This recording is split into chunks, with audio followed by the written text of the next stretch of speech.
This is the second part to the previous example. This is the example in 4.4 day 2 about horizontal shifts, also called phase shifts.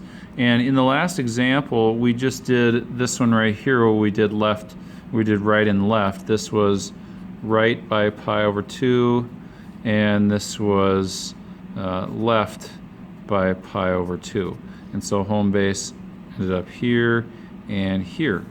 Now, the other thing about this is we can also look at cosine and think about how cosine and sine are related to each other. So if we're talking about the regular graph of cosine, home base being right here, if we go x minus pi over 2, that would mean that we're going right by pi over 2. So it's going to shift to the right. That's going to make it right here.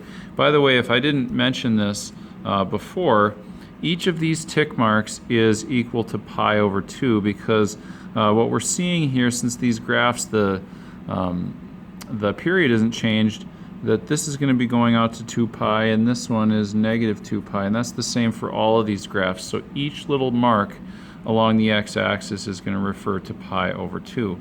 Now this one right here, this last graph, I've left that blank because I want you just to think a little bit about what other ways we could represent this graph. It's related to some of the graphs that you see up here, and we can describe it in a lot of different ways. Now, one thing I could do if I wanted to represent it with a cosine, take a look at this first cosine over here. That's normal cosine. If I flip that, it becomes this graph right here. So one way we could do this is by saying y equals negative cosine x, just using some of our other ideas in there. Here's another one that we could use. Maybe we wanted to use sine. We could take a sine graph that's just like this, and if you look up here, it's actually exactly the same thing as this one. So another possibility for this graph would be sine of x minus pi over 2. There are lots of different ways you could do any of these graphs based on what transformations you're thinking of. Another possibility might be we could do a cosine just related to this one.